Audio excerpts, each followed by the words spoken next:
अभी तो जीएसटी शुरू हुई है, ये तो बस शुरुआत है। जाओ पहले दूध, आटा, लस्सी, पनीर और अस्पतालों में जीएसटी देकर आओ। भारत एक ऐसा देश है जहां भिखारी भी टैक्स देता है, लेकिन यहाँ कुछ लोग टैक्स को लेकर इस तरह प्रचारित करते हैं कि वे लोग ही टैक्स देकर पूरे भारत का भार अपने सिर पर संभाल रहे हों, जबकि भारत में डायरेक्ट और इनडायरेक्ट दो तरह के टैक्स लगते हैं। यानी कि भारत में रहने वाला एक भिखारी भी किसी भी तरह टैक्स देता है।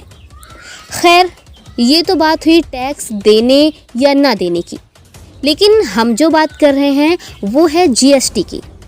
अब खाने पीने से लेकर इलाज तक में जीएसटी देनी पड़ेगी।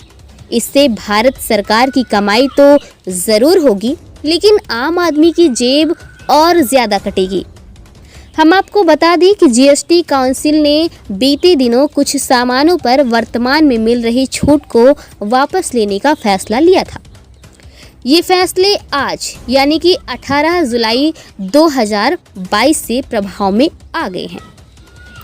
आज से पैकेट बंद और लेबल लगा गेहूं का आटा, दुग्ध उत्पाद जैसे दूध, पनीर, छाछ व दही जैसी चीज़ें महंगी हो गई हैं।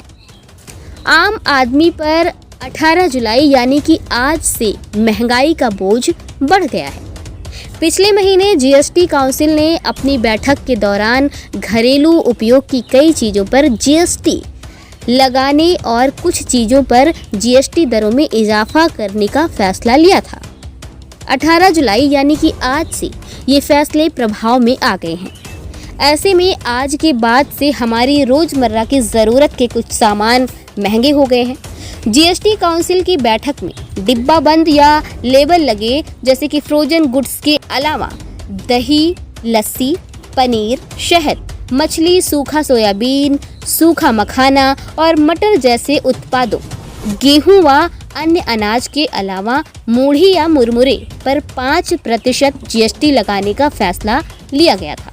अब तक इन चीज़ों पर लगने वाली जीएसटी में छूट मिलती थी।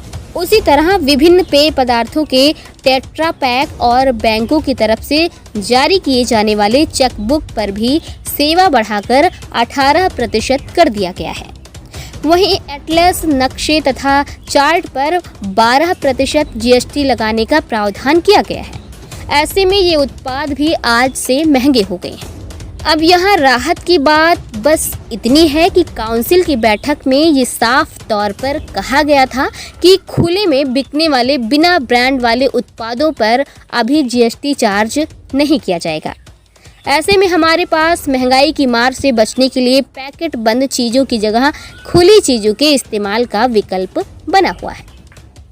अभी तक 1000 रुपये से कम किराया वाले सस्ते या बजट होटलों में ठहरने पर हमें कोई जीएसटी चार्ज नहीं देना पड़ता था, पर आज से ऐसे होटलों में ठहरने पर 12% की दर से जीएसटी चुकानी पड़ेगी।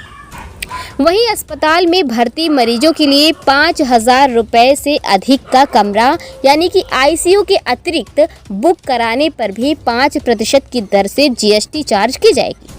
ऐसे में इस चार्ज के लगने के बाद आज से इलाज भी महंगा हो गया है। जीएसटी काउंसिल की बैठक में एलईडी लैंप पर भी जीएसटी को 12% से बढ़ाकर 18% कर दिया गया है। इसके अलावा धारदार चाकू, कागज काटने वाला चाकू और पेंसिल, शार्पनर, प्रिंटिंग और ड्राइंग में इस्तेमाल होने वाले सामान जैसे इंक और मार्किंग प्रोडक्ट्स पर भी जीएसटी की दर 18% कर दी गई है।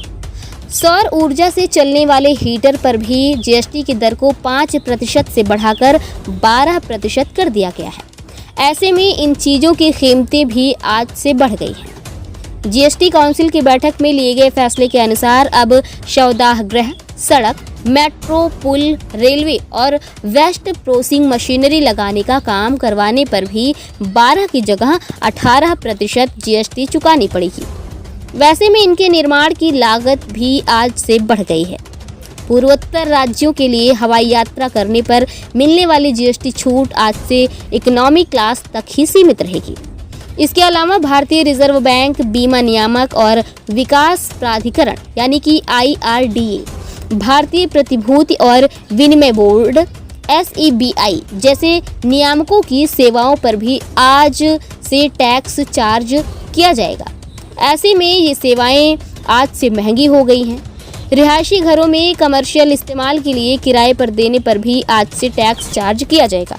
हालांकि बैटरी या उसके बिना इलेक्ट्रिक वाहनों पर रियायत के साथ GST दर 5% ही रखी गई है। वहीं 18 जुलाई यानी कि आज से रोपवे के जरिए वस्तुओं और यात्रियों के परिवहन और मेडिकल सर्जरी से जुड़े उपकरणों पर लगने वाले GST की दर 12% से घटाकर 5% कर दी गई है। ऐसे में ये चीज़ें आज से सस्ती हो गई हैं। मालवाहक वाहनों और उनके ईंधन पर भी GST को 18% से घटाकर 12% कर दिया गया है। इससे माल ढुलाई पर आज से थोड़ी ही सही पर राहत मिलेगी। वहीं आज से महंगाई बढ़ने की खबरों के बीच CBIC ने GST दरों पर एक स्पष्टीकरण जारी किया है। वित्त मंत्रालय की ओर से बिना ब्रांड वाले खाद्यान्न और अन्य उत्पादों पर GST लगाए जाने के संबंध में एक स्पष्टीकरण जारी करते हुए कहा गया है कि ये टैक्स केवल 25 किलो तक की पैकिंग पर ही लगाया जाएगा। 25 किलो या उससे ऊपर की पैकिंग पर कोई टैक्स नहीं लगाया जाएगा। वित्त मंत्रालय के इस फैसले से थोक विक्रेताओं को राहत मिल सकती है। वहीं सरकार के इस फैसले से आम लोगों के पास पैकेट बंद सामानों के बदले खुले में कम दरों पर जरूरी चीजें खरीदने का विकल्प बना रहेगा। ब्यूरो रिपोर्ट, मनीष कुमार अंकुर, खबर 24 एक्सप्रेस।